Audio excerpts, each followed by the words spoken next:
Shalom semuanya. Shalom.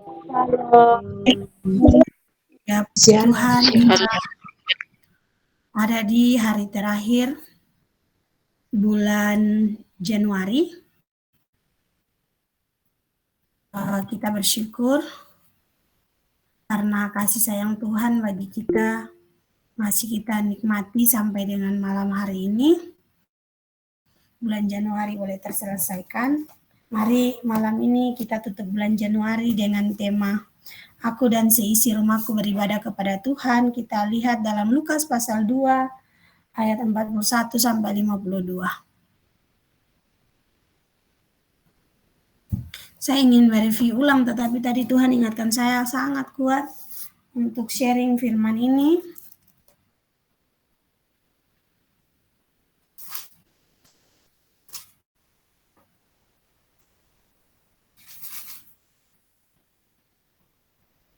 Puji Tuhan, Lukas pasal 2 ayat 41 sampai 52 tentang Yesus pada umur 12 tahun dalam bait Allah. Tiap-tiap tahun orang tua Yesus pergi ke Yerusalem pada hari raya Paskah. Ketika Yesus telah berumur 12 tahun, pergilah mereka ke Yerusalem seperti yang lazim pada hari raya itu. Sehabis hari-hari perayaan itu, ketika mereka berjalan pulang, tinggallah Yesus di Yerusalem tanpa diketahui orang tuanya. Karena mereka menyangka bahwa ia ada di antara orang-orang seperjalanan mereka, berjalanlah mereka sehari perjalanan jauhnya, lalu mencari dia di antara kaum keluarga dan kenalan mereka. Karena mereka tidak menemukan dia, kembalilah mereka ke Yerusalem sambil terus mencari dia. Sesudah 3 hari mereka menemukan dia dalam bait Allah. Ia sedang duduk di tengah-tengah alim ulama sambil mendengarkan mereka dan mengajukan pertanyaan-pertanyaan kepada mereka. Dan semua orang yang mendengar dia sangat heran akan kecerdasannya dan segala jawab yang diberikannya. Dan ketika orang tuanya melihat dia, tercenganglah mereka, lalu kata ibunya kepadanya, "Nak, mengapakah engkau berbuat demikian terhadap kami? Bapamu dan aku dengan cemas mencari engkau." Jawabnya kepada mereka, "Mengapa kamu mencari aku? Tidakkah kamu tahu bahwa aku harus berada di dalam rumah Bapakku?" Tetapi mereka tidak mengerti apa yang dikatakannya kepada mereka. Lalu ia pulang bersama-sama mereka ke Nazaret, dan ia tetap hidup dalam asuhan mereka. Dan ibunya menyimpan semua perkara itu di dalam hatinya. Dan Yesus makin bertambah besar dan bertambah hikmatnya dan besarnya, dan makin dikasihi oleh Allah dan manusia.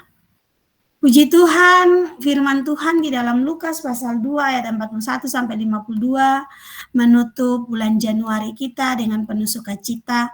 Kita belajar dari teladan yang luar biasa yang harus selalu menjadi teladan kita untuk kita ikuti, untuk kita tiru gaya hidupnya, yaitu Tuhan Yesus sendiri. Puji Tuhan, malam ini kita belajar beberapa hal dari firman ini yang ada di dalam Lukas pasal 2 ayat 41 sampai 52. Poin yang pertama kita lihat di dalam Lukas pasal 2 ayat 41 sampai 42 itu bicara tentang kebiasaan Tuhan Yesus dan kedua orang tuanya pergi beribadah. Mereka pergi merayakan Paskah dan mereka pergi beribadah di Yerusalem. Ternyata beribadah di Yerusalem itu adalah kebiasaan yang sudah dilakukan setiap tahun. Karena waktu itu Tuhan Yesus ada di Nazaret, sehingga setiap perayaan Paskah mereka harus pergi ke Yerusalem untuk merayakan Paskah di sana. Yang pertama, mari bangun kebiasaan yang benar di dalam keluarga kita, yaitu beribadah. Kita belajar dari tokoh Tuhan Yesus yang Tuhan percayakan masuk lahir di dunia di dalam asuhan dan tanggung jawab dua orang tua, yaitu Yusuf dan Maria. Ketika Yusuf dan Maria melihat hari raya Paskah, mereka membawa Tuhan Yesus pergi ke Yerusalem, dan mereka beribadah di Yerusalem. Dalam kehidupan kita, terkadang hati-hati kalau anak-anak kita tidak pergi beribadah, tetapi pergi ke tempat lain, lalu kita bilang tidak apa-apa. Hati-hati. Kalau anak-anak kita mulai minta izin, hari ini saya tidak ikut ibadah ya, saya lagi kumpul sama teman-teman, hati-hati. Firman Tuhan malam hari ini luar biasa Bapak Ibu. Firman ini beberapa waktu lalu Tuhan bukakan buat saya. Hari ini waktu saya khotbah hari Minggu di GBI Folk. Saya duduk pikir, Tuhan ini apa yang mau saya sampaikan? Sampai saya maju, Tuhan bilang, kamu cuma menyampaikan, aku yang mengajarkan. Dan ternyata benar. Dan tadi waktu saya lagi duduk untuk mereview ulang kembali setiap kebenaran firman yang sudah kita belajar di bulan ini, saya ingin mereview ulang. Tuhan langsung ingatkan saya sangat kuat. Mari bagikan di dalam Lukas pasal 2 ayat 41 sampai 52.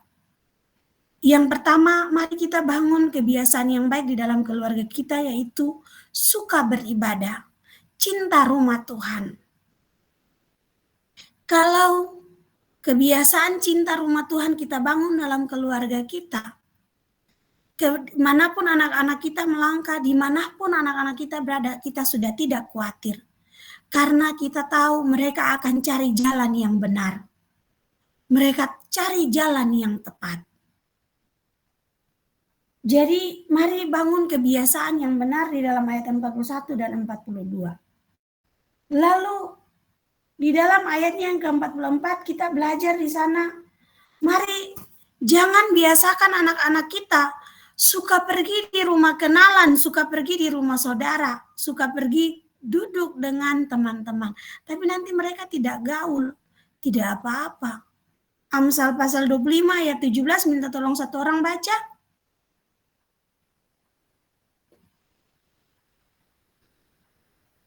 Amsal pasal 25 ayat 17.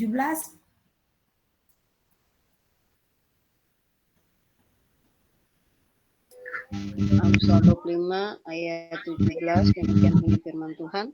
Janganlah kerap kali datang ke rumah sesamamu, supaya jangan ia bosan lalu membencimu. Amin. Firman Tuhan bilang jangan suka datang di rumah sesamamu, supaya jangan dia bosan dan dia membencimu. Mari anak-anak Tuhan, ya puji Tuhan kalau Tuhan bawa, Tuhan gerakan kita pergi untuk menyampaikan kebenaran, sharing firman.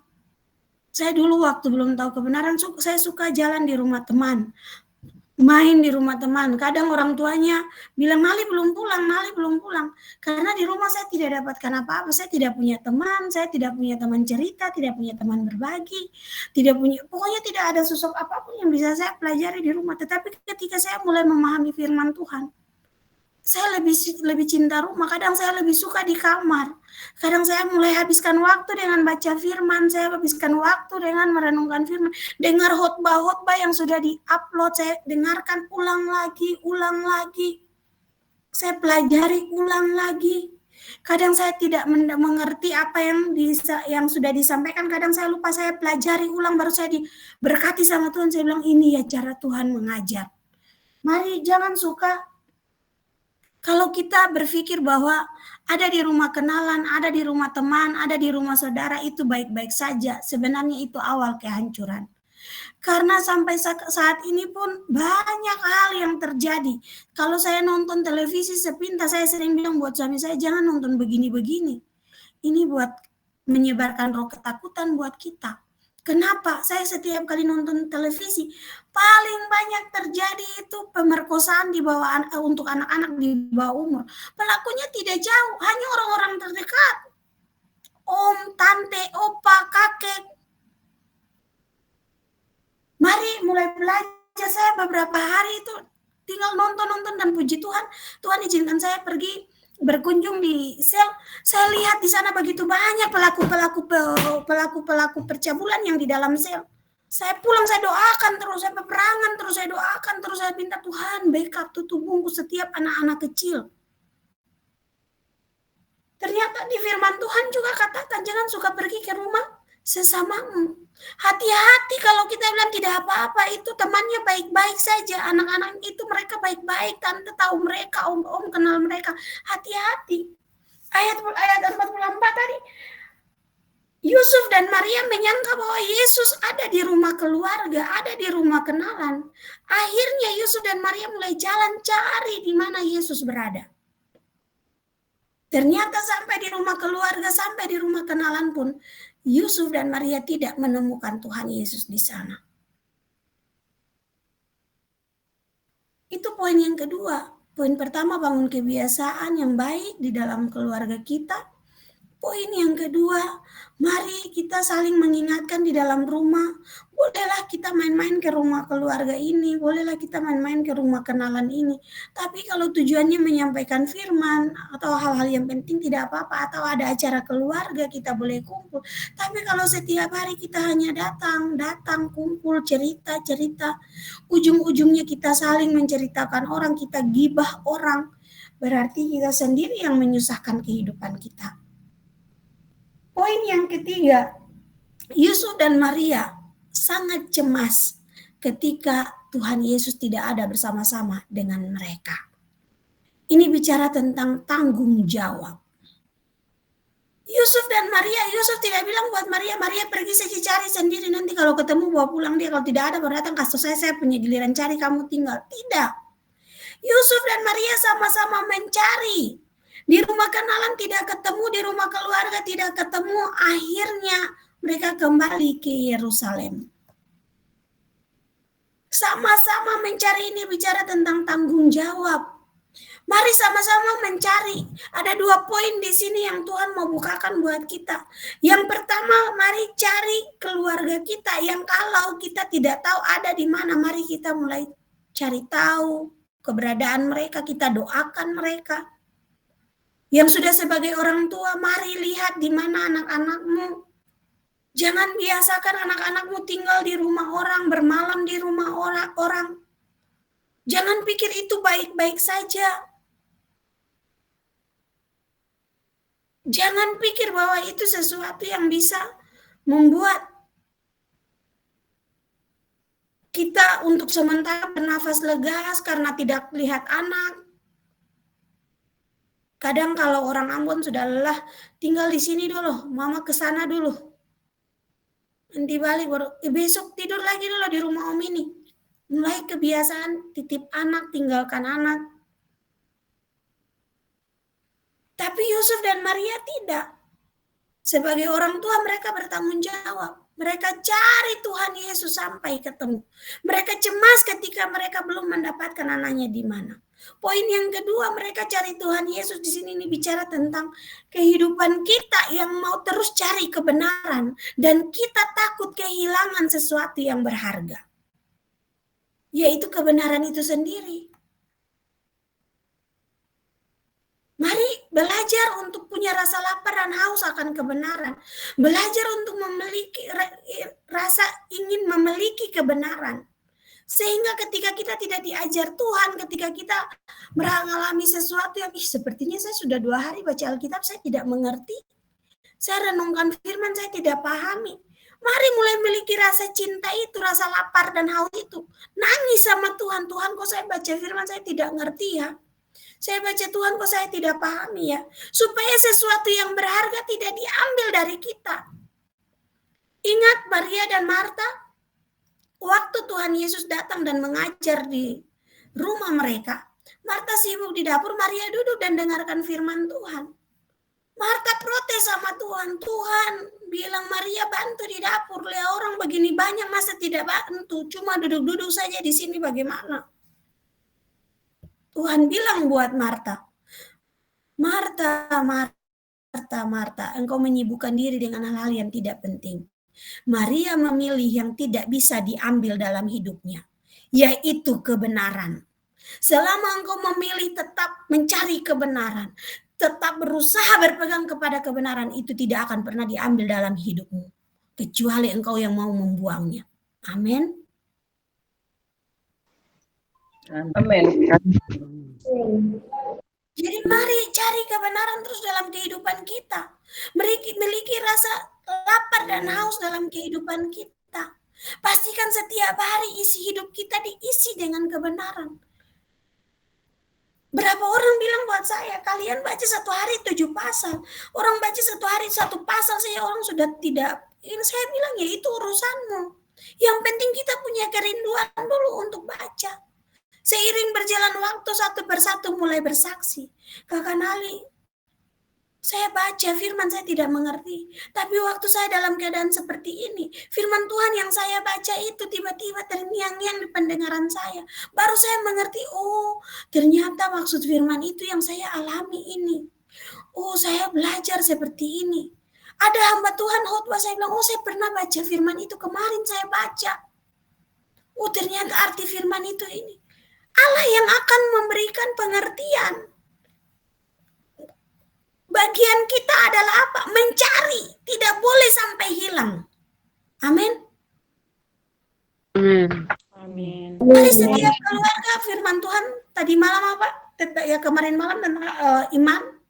Hari Jumat ya, hari Jumat tentang iman. Ketika kita sementara mengerjakan kebenaran, kita sementara membangun bahtera untuk keluarga kita. Ketika kita sementara mengerjakan kebenaran, kita sementara membangun bahtera keselamatan bagi keluarga kita. Itu memang tidak instan. Tapi saya percaya waktu Tuhan yang menolong, waktu Tuhan yang menyuruh mengerjakannya, Tuhan pasti menolong. Waktu Tuhan menolong, keselamatan pasti terjadi. Jadi Maria dan Yusuf, waktu tahu Yesus tidak ada, mereka cari, mereka cemas, mereka khawatir, mereka cari sampai dapat. Selanjutnya kita lihat dalam poin yang berikut, di dalam ayatnya yang ke-46. Sesudah 3 hari, mereka menemukan Yesus di bait Allah. Mereka cari Tuhan Yesus, mereka ketemu di bait Allah. Tuhan Yesus ngapain di bait Allah? Lihat, dengar ini baik-baik. Ia duduk di tengah-tengah alim ulama sambil mendengarkan mereka dan mengajukan pertanyaan-pertanyaan kepada mereka. Tuhan Yesus waktu dicari, Maria dan Yusuf cari sampai dapat, ternyata ketemunya di bait Allah. Ketemunya di rumah Tuhan. Apa yang sedang Tuhan Yesus lakukan di rumah Tuhan? Duduk dengarkan pengajaran. Duduk sharing tentang firman.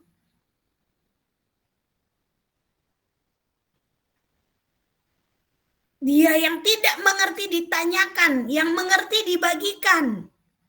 Ini yang sebenarnya Tuhan mau dalam seluruh kehidupan kita.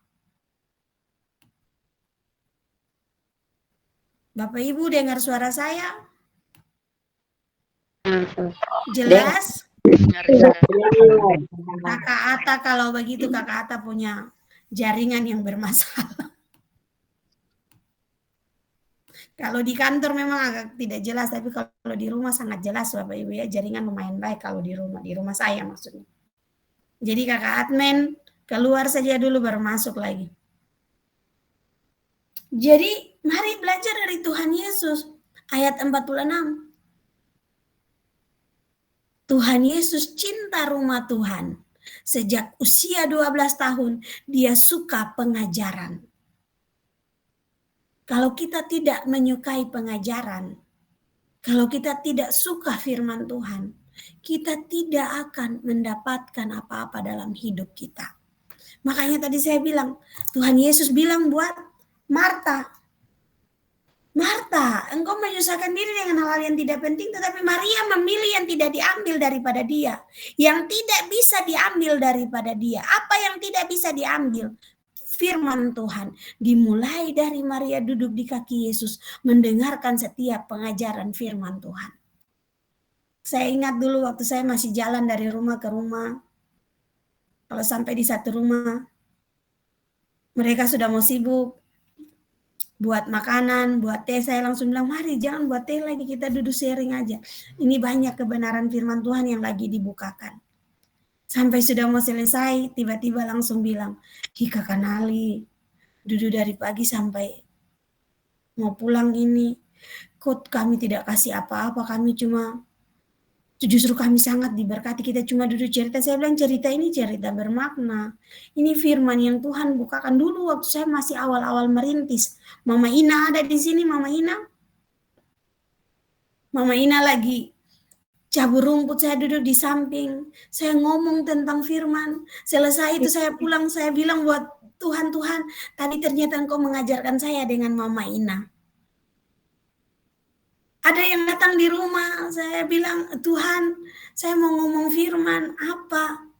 Ya Tuhan, terima kasih Engkau mengajarkan kami firman. Mari, Tuhan Yesus usia 12 tahun sudah cinta pengajaran. Apakah kita dari kecil sudah cinta pengajaran? Bapak Ibu, saya ingat dulu waktu saya masih SD. Saya tinggal dengan tante dan om. Ya, masa kecil saya tidak terlalu indah karena saya ada di tengah-tengah keluarga yang belum takut Tuhan.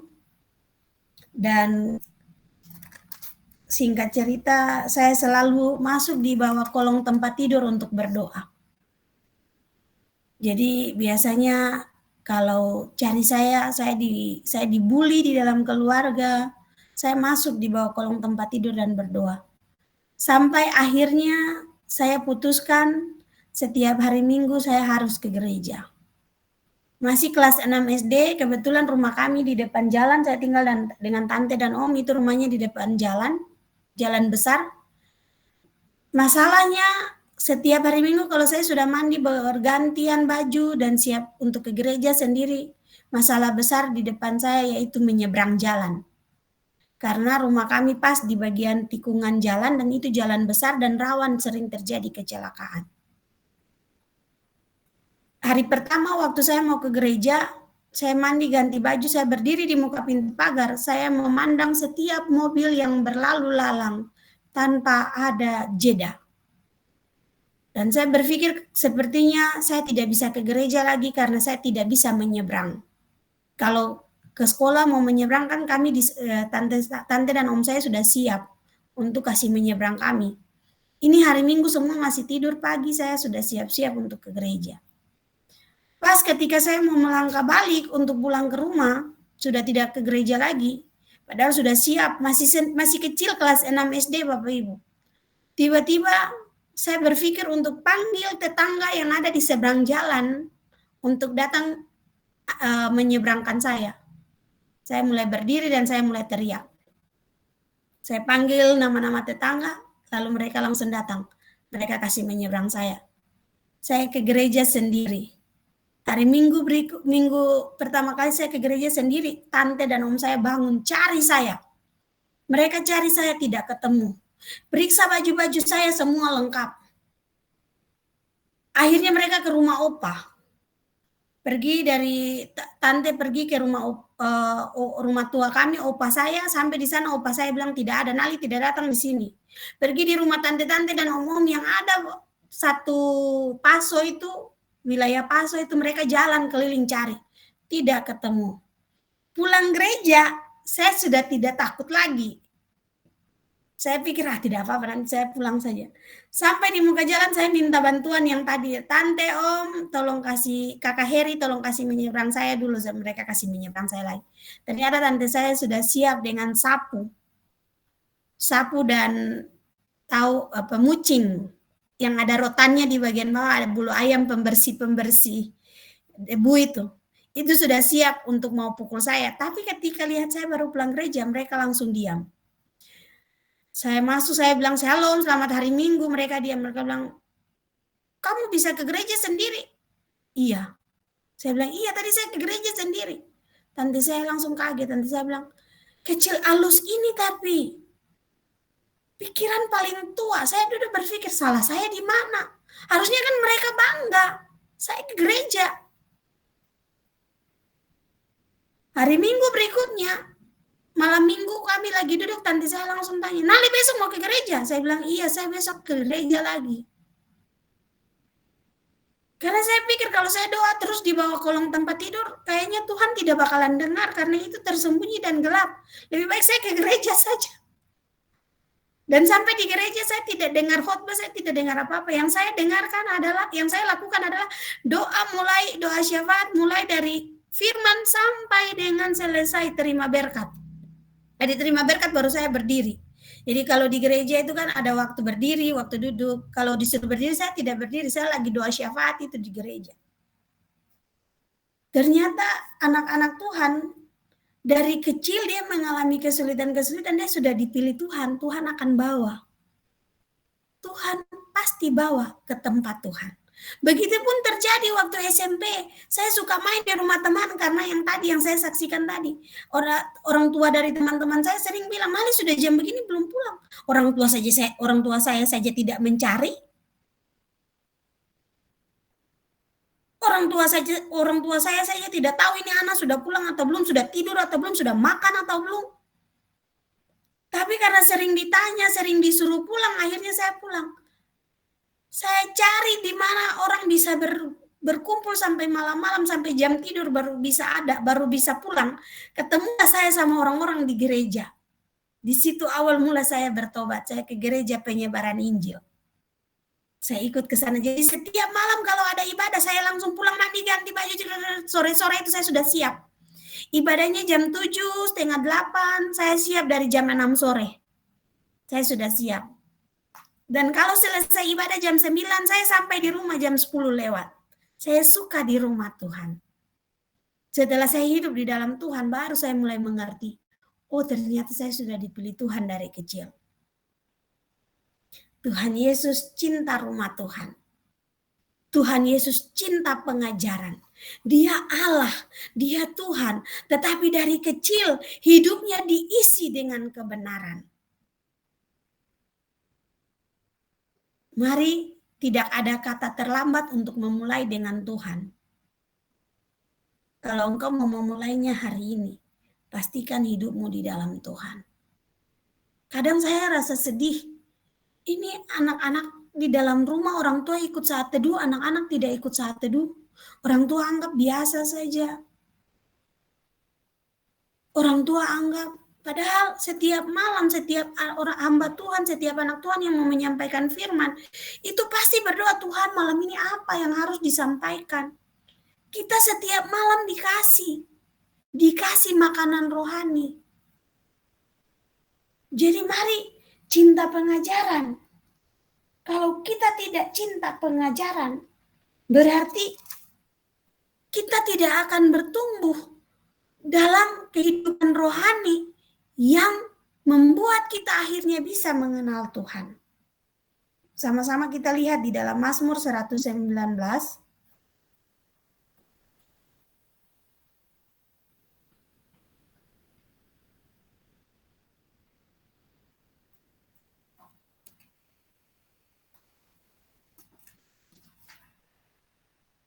Mazmur 119 ayat 66.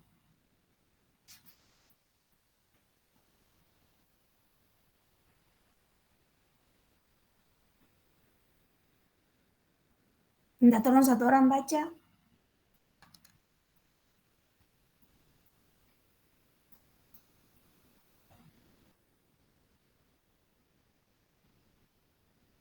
Demikian firman Tuhan.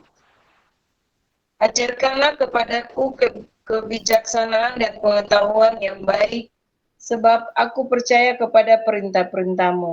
Amin. Amin.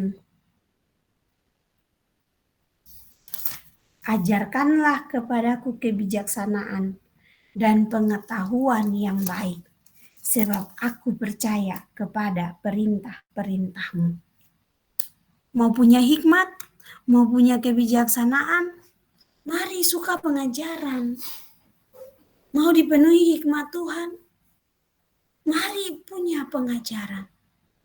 Cinta pengajaran. Karena orang yang cinta pengajaran, pasti dibukakan kebenaran firman Tuhan bagi dia.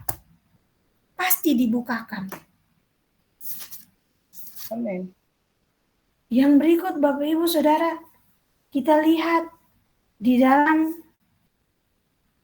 ayatnya yang ke-49. Jawabnya kepada mereka, "Mengapa kamu mencari aku? Tidakkah kamu tahu bahwa aku harus berada di dalam rumah Bapakku?" Waktu Yusuf dan Maria ketemu dengan Yesus, Maria protes buat Tuhan Yesus.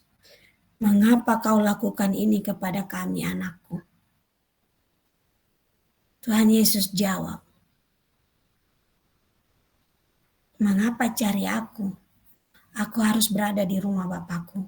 Kalau Alkitab versi mudah dibaca bilang begini, "Mengapa mencari aku? Aku harus bekerja, melakukan pekerjaan Bapakku."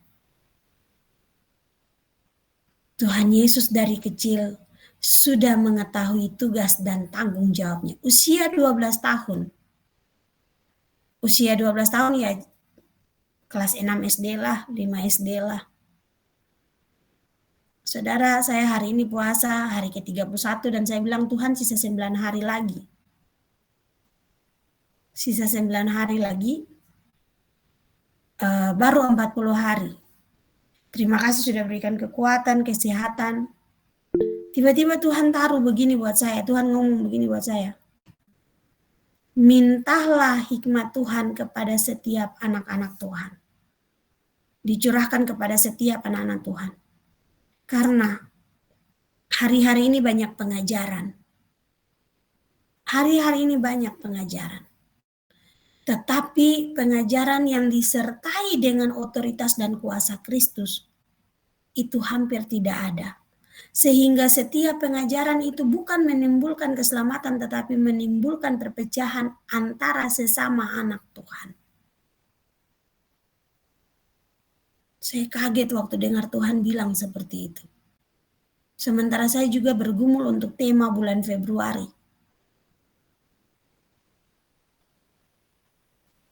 Berulang-ulang tadi Tuhan ingatkan saya, ayo minta pengajaran supaya anak kecil pun kubuka mulutnya untuk mendengarkan kebenaran.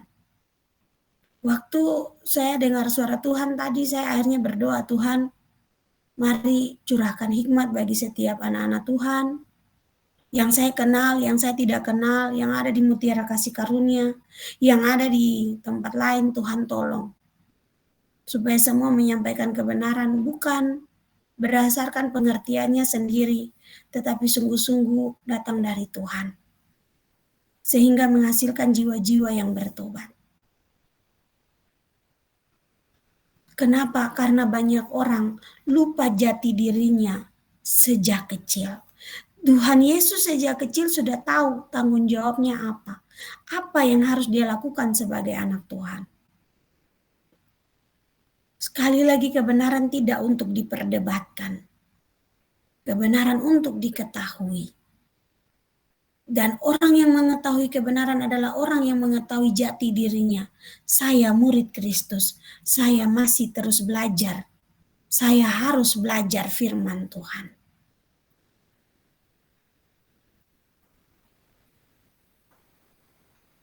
Apakah sudah besar ini baru kita mengerti bahwa kita harus melayani Tuhan? Baru kita tahu kita harus bekerja buat Tuhan? Kasihan kalau sudah besar baru kita tahu. Tuhan Yesus dari kecil sudah tahu dia harus melayani Tuhan. Beberapa hari lalu seorang teman saya bilang buat saya, "Kerja di kantor ini melayani Tuhan." Saya bilang, "Kalau begitu kita kerja saja dari hari Senin sampai Minggu, dari pagi sampai malam. Pulang tidur tidak usah berdoa lagi, kan sudah melayani Tuhan." Dia bilang, "Tidak begitu konsepnya, Nali." Saya bilang, "Nah, tadi kakak bilang kerja di kantor ini adalah bagian dari melayani Tuhan." Itu salah konsep itu, Kak. Dia bilang, "Kamu baca Alkitab, kamu dibukakan lain, saya dibukakan lain." Betul, kalau sudah beda-beda berarti sudah kita tidak usah berantem lagi, tidak usah bertengkar lagi. Selesai sudah di sini. Dia ngomong begitu karena ketika saya sudah bagikan jadwal pelayanan setiap ibadah minggu, setiap minggu di kantor kami, dia tidak lihat jadwalnya. Lalu dia bilang buat saya gini, "Nali, berdoa saja. Nanti saya baca Alkitab saja, nanti bagian doa kamu." Saya bilang, "Loh, kenapa saya mesti doa?" Dia bilang, "Saya tidak mempersiapkan diri." Lah, berdoa itu kan tidak pakai mempersiapkan diri, Kak. Orang kita ngomong sama Tuhan saja langsung kok. Dia bilang, buat saya begini tidak bisa, Nali. Kamu yang harus doa. Jadi saya langsung diam. Saya bilang, kalian ini kalau kerja sampai malam kalian tidak capek. Masa doa 5 menit saja, pimpin doa 5 menit saja. Banyak alasannya. Ini melayani Tuhan sudah tidak di tempat lain. Di sini masih dipercayakan untuk melayani Tuhan. Kok tidak mau? Jawabnya dia apa? Ini juga bekerja ini juga adalah bagian dari pelayanan. Saya bilang habis. Kalau semua konsep kayak begini tidak usah melayani di gereja lagi, di kantor saja semua.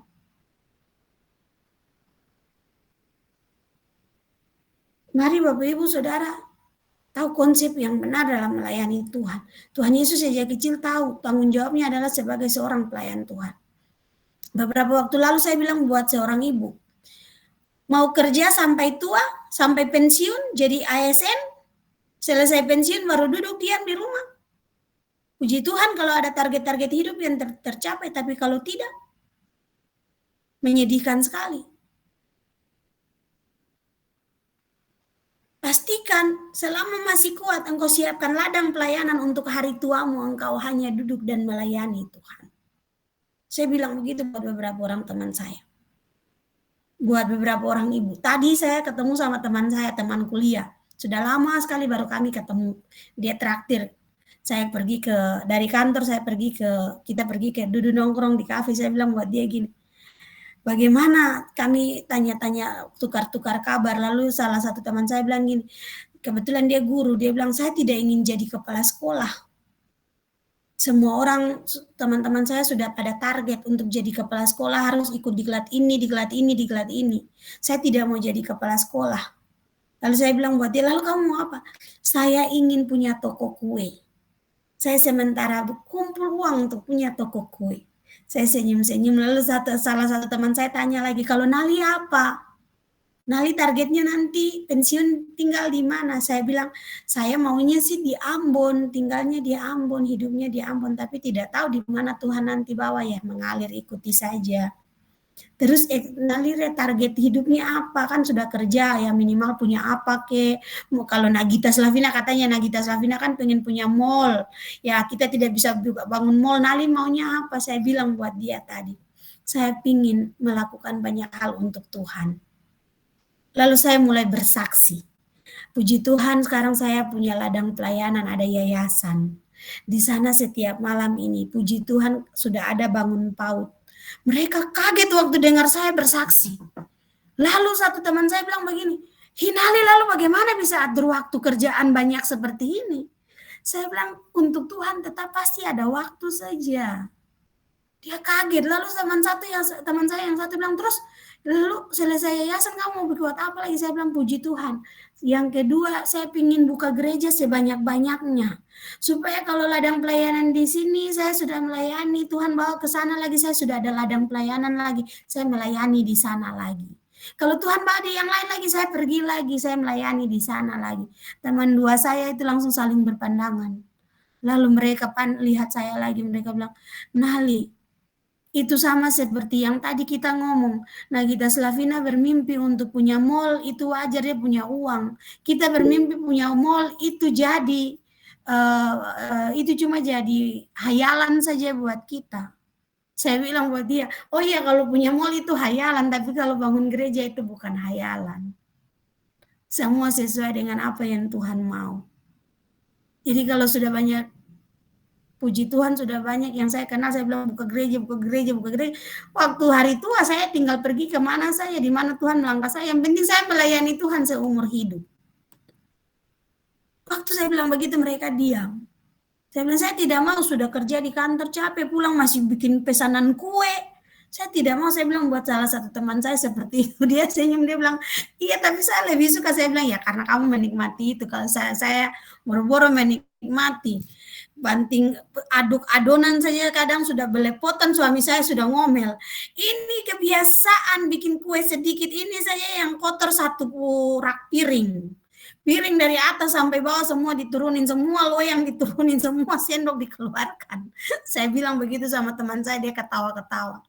Mari dari kecil kita sudah mulai punya kerinduan, kita sudah harus tahu jati diri kita apa. Tuhan Yesus dari kecil sudah tahu jati dirinya. Saya anak Tuhan. Saya harus bertumbuh dalam rumah Tuhan. Saya harus bekerja buat Tuhan. Ini harus ditanamkan dalam keluarga kita. Yang terakhir,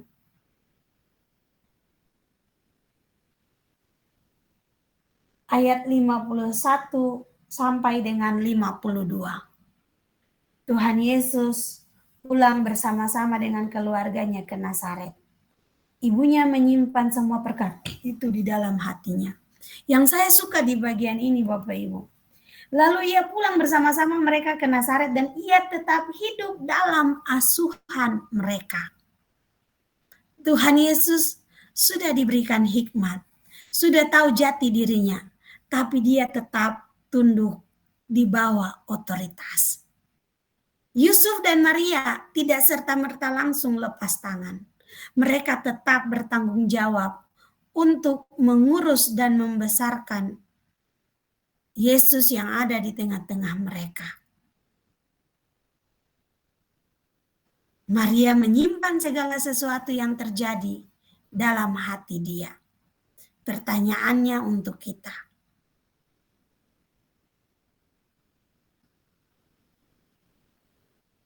Apakah kita menjadi orang-orang yang bertanggung jawab kepada Tuhan sampai hari ini?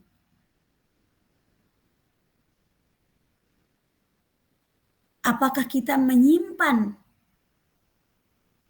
segala sesuatu yang terjadi dalam hidup kita, kesaksian-kesaksian hidup, janji-janji Tuhan, sampai dengan malam ini kita simpan dalam hati kita? Kadang saya merasa sedih kalau saya tanya, baju berjaga-jaga apa? Lalu tidak ada yang menjawab. Itu selesai saat itu pasti saya langsung berdoa, Tuhan, jangan-jangan semua sudah lupa pengajaran. Tuhan, jangan-jangan semua sudah lupa kebenaran yang diajarkan. Maria suka menyimpan segala sesuatu dalam hatinya. Karena mereka adalah orang-orang yang bertanggung jawab. Saya kalau ditanya orang pasti saya jawab, oh saya pernah alami. Kenapa? Karena saya simpan semua itu dalam hati. Semua yang saya alami di dalam Tuhan, saya tidak buat itu menjadi kenangan. Untuk nanti saya duduk lalu saya bilang, kenang-kenangan indah. Tidak. Makanya kalau orang yang tidak mengenal saya, pas sharing lalu saya mulai senyum-senyum, saya bilang saya juga pernah alami. Karena itu saya simpan di hati, itu memori yang harus terus saya bagikan buat setiap orang. Mari jadi anak-anak Tuhan, simpan segala pengajaran yang Tuhan bukakan dan Tuhan ajarkan untuk kita. Simpan dalam hati. Itu bukti kita bertanggung jawab di hadapan Tuhan. Mari belajar menyimpan setiap janji-janji Tuhan dalam hati, kebenaran-kebenaran dalam hati. Jangan cuma simpan hal-hal yang menyakiti, hal-hal yang melukai. Saya dendam sama dia karena dia dulu pernah melukai saya. Saya dendam sama dia karena dia itu dulu membawa saya gini. Lalu yang kemarin firman Tuhan kamu dengar atau tidak? Saya sudah lupa. Itu pilihan yang salah, saudara. Mari akhir dari firman ini di dalam keluarga kita Tuhan Yesus ajarkan. Belajar menyimpan segala sesuatu kebenaran dalam hati kita. Belajar simpan segala sesuatu dalam hati kita, dalam hidup kita. Supaya waktu ditanya lagi kita tahu, oh kita pernah alami. Kita tidak bisa bilang bahwa saya tidak pernah, saya lupa bahwa itu pernah diajar. Kalau lupa berarti kita tidak menyimpan setiap pengajaran dalam hati. Saya punya momen, setiap momen dengan Tuhan saya pasti ingat. Jadi kalau ada orang yang bersaksi momennya dengan Tuhan, saya senyum-senyum. Saya pasti bilang, Tuhan dia juga ingat ya momen dia dengan Tuhan. Apalagi saya setiap hari punya momen dengan Tuhan harus ada. Kadang saya catat di buku. Buku sudah penuh, pindah lagi di buku yang satu, sudah penuh. Suami saya kalau beres-beres meja ini, dia bilang ini kertas ini pakai atau tidak. Saya bilang tunggu, saya baca dulu. Oh iya, tidak. Oh tunggu, saya salin dulu, baru saya buang kertas-kertasnya. Jadi suami saya bilang ini buku-buku ini cuma tulis apa saja. Ini segala sesuatu yang terjadi dengan Tuhan kadang saya catat.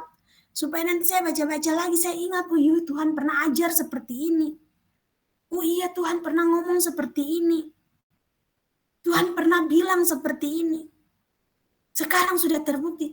Mari, ini poin yang terakhir.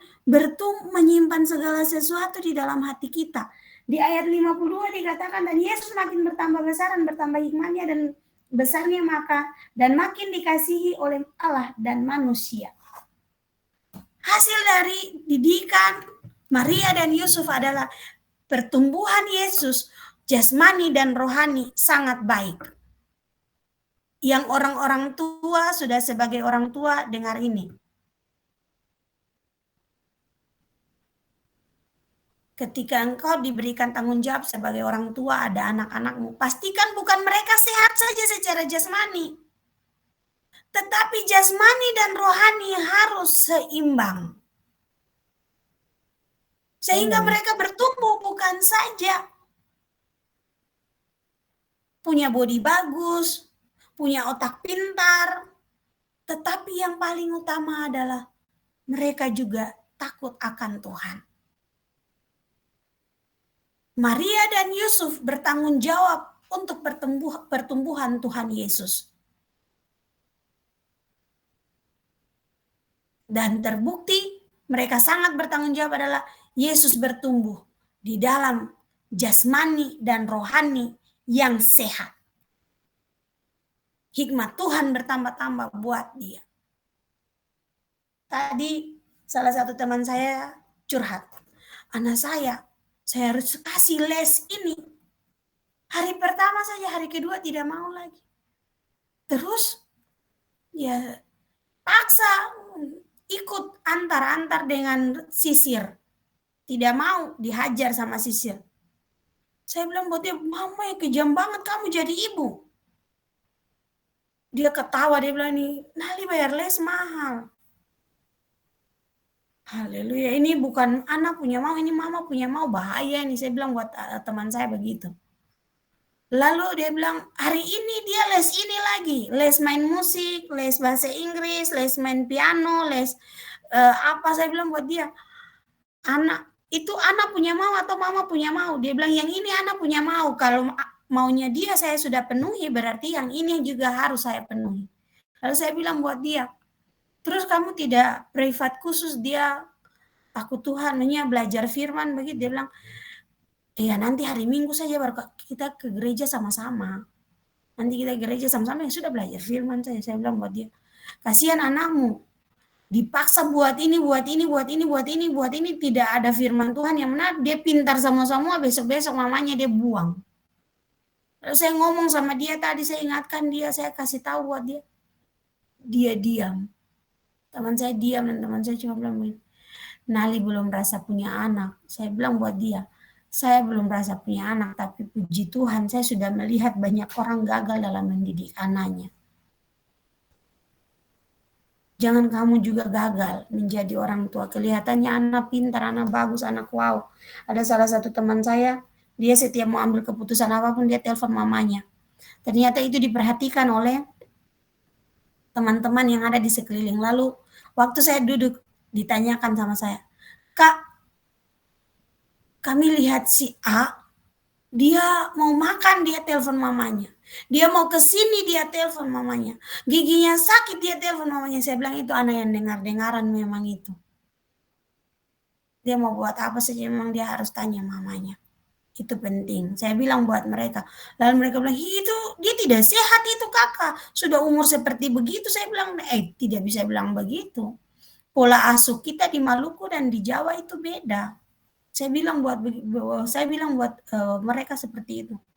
Lalu teman satu saya bilang begini, tapi nanti dia punya lingkungan bagaimana? Saya bilang, ya lingkungan akan memaksakan dia untuk bisa beradaptasi. Memang kalau awalnya agak sulit, tapi ya tidak apa-apa. Tinggal dia bangun interaksi yang baik saja, cara komunikasi yang baik saja. Lalu ternyata dia dengar, teman saya ini dengar, dia datang ke ruangan saya, dia bilang, Kak Nali, tadi saya dengar saya diomongin. Lalu saya bilang buat dia, terus kamu mau bilang apa? Lalu dia bilang buat saya gini, enggak Kak Nali, aku mau bilang sama Kak Nali, aku itu belum bisa beradaptasi sama orang. Aku di sini udah berapa tahun. Orang pertama yang mengerti aku cuma Kanali. Yang lain semua berantem habis. Kanali aja yang iya. Emang kadang ngomongnya pedas, tapi setiap aku punya masalah, ya Kanali aja. Setiap aku sangat membutuhkan seseorang, ya Kanali aja.